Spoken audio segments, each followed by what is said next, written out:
So Rasa, about your job then, you've now got a job working for the Chinese Space Agency. Congratulations. Very in order. Thank you. So how did that come about and what does your job involve? All right, so it's kind of an interesting story, and I want to give you a little bit of background, okay? Mm-hmm. So I was first offered a job at the Chinese Space Agency back in 2016, but I turned them down. You know, I wasn't interested in space really. And so, but recently I had a change of heart.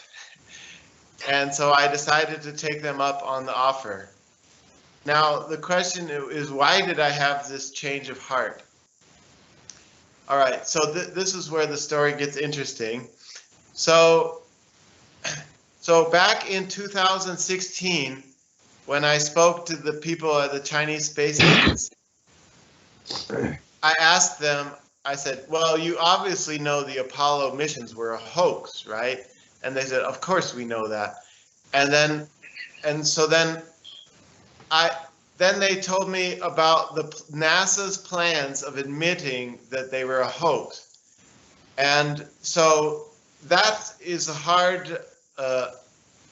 a hard thing to swallow. A lot of people don't agree with me on that, or they don't want to agree with me on that. But anyway, the point is, I told you before in a previous interview, I told you a longer version of my story, and I have a friend who works at NASA. So back in 2016, when I heard about from the Chinese told me NASA has this plan of admitting the moon landings were fake.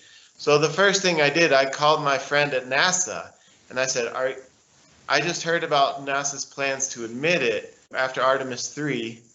And my NASA friend said, you know, there's no way for me to verify that, because if I start asking around my office, hey, do you guys have a plan to admit it? She's going to lose her job, you know. So I couldn't verify it that way. But then what happened was last year, I was talking to Bart Sabrell. And Bart Sabrell told me a story which he doesn't mention in his book, okay? He just told me this personally. So what happened was, after, you know, everybody has seen Astronauts Gone Wild, right? Good film. So in that movie, Bart Sabrell is interviewing many astronauts, but the thing is, that's not the end of the story. You see, Bart continued to try to keep in touch with these astronauts after the film was over. And so one of the stories Bart told me is that one of these astronauts later on did admit to him that it was a hoax. But this astronaut told him, oh, please don't go public about this. And so Bart hasn't gone public about it, and he doesn't want to mention the astronaut's name. But anyway, I think that it has come out in certain interviews he's done. So anyhow, the part of the story which he told me is this astronaut who did confess because of his Christian nature told Bart, he said, NASA has plans to admit it was a hoax. So an astronaut admitted this to Bart, and when I heard that, that was my confirmation that yes, they are going to admit it. And so but then there was a second factor which caused a change of heart in me, and this was a change that happened last year. I was going to show you some articles. I have some articles from last year, but what was happening last year, NASA was talking about, no, we're going to have to push back Artemis. We're going to have to push back Artemis. So that first they were pushing it back from 2024 to 2026 to 2028. So last year they kept pushing it back, but then all of a sudden in the middle of last year, they decided they were going to stick it. They're going to they've stuck the date for Artemis 2 in May of 2024. So that's 18 months from now. Okay? A year and a half from now, they're planning to keep that date for Artemis 2. And so that kind of gave me a lot of hope. It's like, well, if they're not going to push it back, if they're going to try to stick this date, then they must have some new technology. So, I mean, Rasa's back now, so maybe he can say more about how we lost Rasa. The Chinese agency pulled the plug on him at the crucial point. Yeah, that's it. I told you they were watching us. Yeah, I thought they were going to take me away. Actually, so, yeah, Rasa, it's not. How on earth are NASA going to make this confession, in your view? Okay, so it's actually, they've already started putting the seeds in the public mind because of this movie, Interstellar. So in the movie Interstellar, you know, he comes to school and the principal says, oh, we had to remove the school books because it said the moon landings were real. And he says, huh? The moon landings weren't real? And they said, no, it was we had to do it because we were in the middle of a Cold War. So this is the excuse that they're going to make. And it's not a coincidence that now Russia is fighting against Ukraine, okay? This is going to help the public accept the fact that the reason we faked the moon landing was because we had to beat those Russians, you know? And now, you know, because Russia is the enemy again, it's quite so. But I don't know how long this window, you know, how long they can drag out this Ukraine thing. They're probably going to drag it out for as many years as they can, you know, because that provides them a window for the Americans to understand why we had to beat the Russians. Yeah. Right. I mean, what? This is something where they're going to have to kind of slowly kind of coax the American public in a way where, or I guess the public around the world is really what this is about, where when this finally gets released, you minimize the damage. Because the concern is a collapse in trust in the U.S. government, translating to collapse in trust in the U.S. economy, and then collapsing the dollar at the end of the day with that lack of trust. So, you know, Rasa brings up an excellent point. In that movie, I think that was released in 2014, Interstellar, they put a little snippet in there about, you know, the possibility of the Apollo missions being faked. You know, and I think they'll slowly kind of put these little hints in popular culture.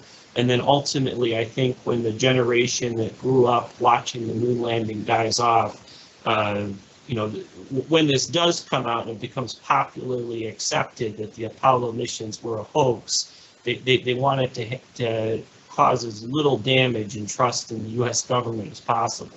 I think that's a very difficult accomplishment, obviously, but that's obviously, I think, what they're trying to do, to Ross's point.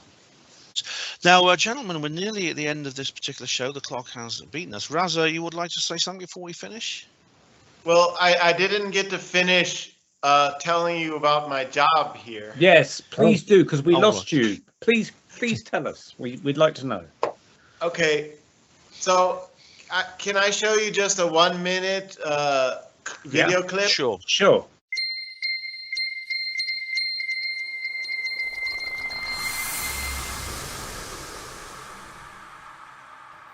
There are a lot of challenges to go to outer space: extreme space environments, radiation, entry, descent, and landing, lightweight vehicles and structures. Every time we overcome a new challenge, we learn something new. New science, new engineering, and new materials. So today I have the opportunity to tell you about a new material with great potential. Boron nitride nanotube. Meet BNNT. It's made up of alternating boron and nitrogen atoms. It's 1 to 2 nanometers in diameter and very long. BNNT is 10,000 times thinner than a human hair. It resists heat up to 900 degrees C. Aluminum melts much slower than that. BNT is strong, 100 times stronger than steel, but only weighs 1/6 what steel weighs. BNT is an insulator, so it doesn't conduct electricity. And it absorbs neutrons very well, so good for radiation protection. Even though people have been working on BNT since 1994, it's been very difficult to make very pure, high quality, highly crystalline materials until we discovered a method in our laboratory that uses high pressure and high temperature. So how about we make some BNTs? So what do we need to make BNTs? We need a high pressure chamber, we need nitrogen gas, we need boron target, we use a boron rod. We need a high powered laser, maybe one that cuts through steel that they use in industry. That works very well. You have a boron rod, laser beam comes in, 4,000 degrees C, white hot. Melts the boron, forms molten boron. Reacts with the nitrogen, forms BNTs. We catch the BNTs on a wire. Sometimes we catch them on a mesh. Let's open the chamber. Oh my, they're white. Nanotubes usually aren't white. So this is a boron nitride nanotube. And she's going to show you how they manufacture these boron nitride nanotubes. Okay, so this is how they're making it. She's explaining how they manufacture. This is the radiation shielding she's talking about, okay? Mm-hmm.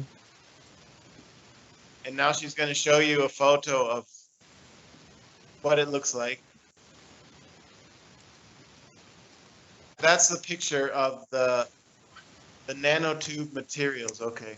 Right. So that's this, okay, let me come, the reason I'm showing you this is because this is my job here at the Chinese space mission, okay, is that they want me to research how is NASA planning on protecting the astronauts from the radiation. So that's my job. I'm researching these articles just like I just showed you and just translating these to Chinese. That's my job. I'm just a translator, really. And so let me explain a little bit about what they're planning, how they're protecting. You know, like as we talked about in the Artemis mission, the mannequins are wearing this shielding, right? Mm-hmm. The vest, radiation vest. This is the material that the radiation vest is made out of. It's made out of boron nitride nanotubes. Now, the reason that the boron nitride nanotubes work, or hopefully work, is that, you see, when the cosmic particles are passing through, you need the material to be made out of elements which are low on the atomic scale, okay? The lower the elements are on the atomic, like for example on the Earth, you know, the Earth's atmosphere is made out of oxygen, hydrogen, nitrogen. These are all very low on the atomic scale. So they've figured out a method of manufacturing these boron nitride nanotubes out of boron and nitrogen because those are very low on the atomic scale. And that's what you need to break up the atomic particles, you know, or water also. Water has a hydrogen, oxygen, so that's very good. But a lot of people make jokes about lead. Oh, you need so much lead to protect from the radiation. No, lead makes it worse because lead is high on the atomic scale, and when the cosmic radiation hits it, it causes secondary scatter. Yeah. Right. So this Evan is Huell this. talks about that. Right, so this is the solution now, is this boron nitride nanotubes. The entire capsule is, the inside of the capsule is made out of it, the radiation vests are made out of it, the heat shield is made out of it, the space suits are going to be made out of it. This is the miracle thing they came up with, and this was discovered in 2012. They discovered out a method of manufacturing this boron nitride nanotubes. So basically, that's my job now, is I'm trying to research how that because China wants to do this as well. China's, this is the one secret NASA hasn't told China is how they're manufacturing these boron nitride nanotubes. And so that's my job now, is I'm actually just researching. Oh, cool. Well, it'd be interesting if you give us an update on that, Raza, and when if as soon as you can reveal more, or you find out more. And indeed, at some point, NASA are going to they're going to publish some papers about the experiment they're doing with Helga and Olga, or whatever they're called, and find out exactly how these mannequins, these dummies, fared under cosmic radiation, solar radiation.